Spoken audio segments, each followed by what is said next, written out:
राष्ट्रपति ने किया आयुष विवि का लोकार्पण, सीएम योगी रहे मौजूद। राष्ट्रपति द्रौपदी मुर्मू ने गोरखपुर में उत्तर प्रदेश के पहले आयुष विश्वविद्यालय का लोकार्पण किया। 52 एकड़ में फैला यह विश्वविद्यालय सीएम योगी आदित्यनाथ का ड्रीम प्रोजेक्ट है। उद्घाटन समारोह में सीएम योगी और राज्यपाल आनंदीबेन पटेल भी शामिल हुए।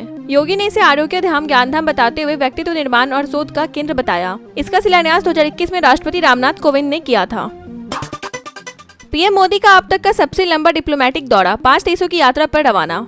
प्रधानमंत्री नरेंद्र मोदी 2 से 9 जुलाई तक 8 दिन के डिप्लोमेटिक दौरे पर 5 देशों की यात्रा करेंगे। यह उनके पिछले 10 वर्षों की सबसे लंबी विदेश यात्रा होगी। दौरे की शुरुआत घाना से होगी। इसके बाद वह त्रिनिदाद और टोबैगो, अर्जेंटीना, ब्राजील और अंत में नामीबिया पहुंचेंगे। इस यात्रा में अफ्रीकी, कैरिबियाई और दक्षिण अमेरिकी देशों पर विशेष फोकस रहेगा। जम्मू कश्मीर को राज्य का दर्जा दिलाने के लिए सुप्रीम कोर्ट से गुहार। 5 प्रमुख हस्तियों ने सीजेआई बीआर गवई को खुला पत्र लिखकर जम्मू कश्मीर की राज्य दर्जे की बहाली में हो रही देरी को असंवैधानिक बताया है। उन्होंने सुप्रीम कोर्ट से स्वतः संज्ञान लेने और विशेष पीठ गठित कर तत्काल सुनवाई की मांग की है। उनका कहना है कि केंद्र शासित प्रदेश बनाना संविधान के खिलाफ है और इसे जल्द पलटा जाना चाहिए। कर्नाटक में फिर सीएम बदलने की मांग तेज, दिल्ली दरबार में गूंजा मामला।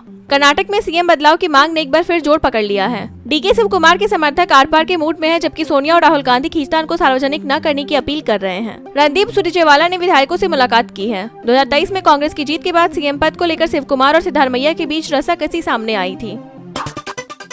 अखिलेश यादव को जन्मदिन पर नेताओं की शुभकामना, योगी मायावती भी शामिल। सपा प्रमुख अखिलेश यादव के 52वें जन्मदिन पर बधाइयों का तांता लगा रहा। मुख्यमंत्री योगी आदित्यनाथ और बसपा सुप्रीमो मायावती ने एक्स पर शुभकामनाएं दी। दोनों नेताओं ने उनके अच्छे स्वास्थ्य और दीर्घायु की कामना की। कई अन्य नेताओं ने भी सोशल मीडिया पर बधाइयां दी।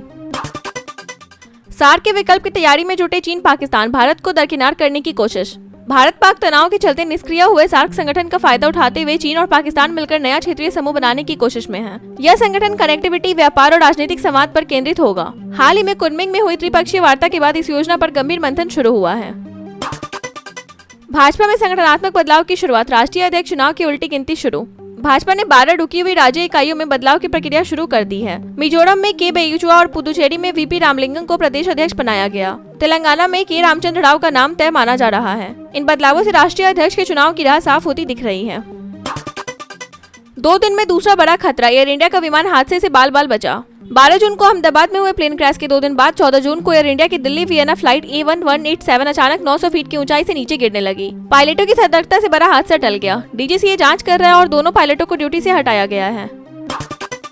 भारत अमेरिका व्यापार समझौता अटका, 8 जुलाई तक बनी रही टैरिफ की तलवार। भारत अमेरिका व्यापार समझौता फिलहाल गतिरोध में है। अगर 8 जुलाई तक सहमति नहीं बनी तो अमेरिका भारतीय निर्यात पर 26% टैरिफ लगा सकता है। भारतीय वार्ताकार वाशिंगटन में डटे हैं, लेकिन प्रगति धीमी है। ट्रम्प टैरिफ सस्पेंशन आगे बढ़ाने के पक्ष में नहीं दिख रहे हैं। ब्रह्मोस पर पाक जनरल का सवाल, भारतीय वैज्ञानिक का करारा जवाब।